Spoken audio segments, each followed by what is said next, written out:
মাধ্যমে কোন সংস্থা ইন্টারনেট বন্ধের নির্দেশ দিয়েছিল তার তথ্য প্রমাণ উঠে এসেছে অনুসন্ধানে। জানা গেছে 18 জুলাই সন্ধ্যায় ব্রডব্যান্ড ইন্টারনেট বন্ধের নির্দেশ দেয় বিটিআরসি। নির্দেশনা ছিল এনটিএমসি থেকেও। সাবমেরিন কেবল ও আইটিসিগুলো লিখিত আদেশ চাইলে হোয়াটসঅ্যাপে বার্তা পাঠানো হয়। একবারে টপ লেয়ার যেটা আমি বলছি, বিএসসিসিএল এবং আইটিসি, এই বিএসসিসিএল এবং আইটিসি থেকে টোটালি শাটডাউন করে দেওয়া হয়েছিল এবং শুধুমাত্র শাটডাউন মানে হচ্ছে আমার ইন্টারন্যাশনাল সার্কিট যে বন্ধ হয়েছিল তা না, একবারে হার্ডওয়্যার লেভেলে বন্ধ করে দেওয়া হয়েছিল যে কোনোভাবেই যেন সংযোগটা না থাকে। কবে নাগাদ এটা ওপেন হতে পারে সেইটাও আমরা আমাদেরকে সুস্পষ্টভাবে কিছু বলতে পারেনি। এ ব্যাপারে বেসরকারি আইটিসি অপারেটরদের সাথে যোগাযোগ করা হলে কোনো সাড়া মেলেনি। তবে সরকারি প্রতিষ্ঠান সাবমেরিন কেবলের ব্যবস্থাপনা পরিচালক জানান, বিটিআরসি চেয়ারম্যান মহিউদ্দিন আহমেদ এবং এনটিএমসির মহাপরিচালক মেজর জেনারেল জিয়াউল আহসান নির্দেশনা দিয়েছেন।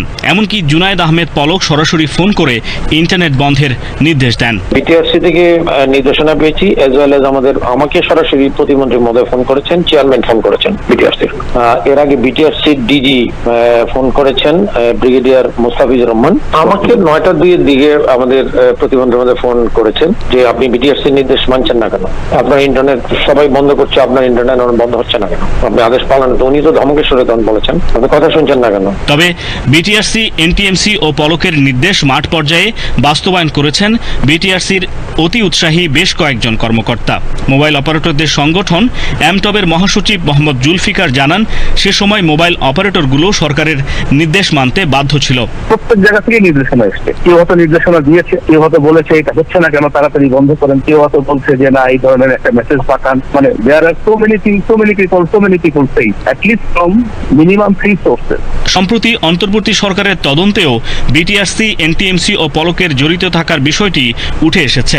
এ বিষয়ে অধিকতর তদন্ত চলমান রয়েছে। 17 জুলাই বুধবার রাত থেকে দেশ জুড়ে মোবাইল ইন্টারনেট এবং পরদিন বৃহস্পতিবার রাত 9টার দিকে ব্রডব্যান্ড ইন্টারনেট বন্ধ করা হয়। এতে টানা 6 দিন ব্রডব্যান্ড ইন্টারনেট এবং 10 দিন মোবাইল ইন্টারনেট বন্ধ ছিল। আর সামাজিক যোগাযোগ মাধ্যম বন্ধ ছিল 13 দিন। কুমার বিশ্বজিৎ রায়, বাংলাদেশ টেলিভিশন, ঢাকা।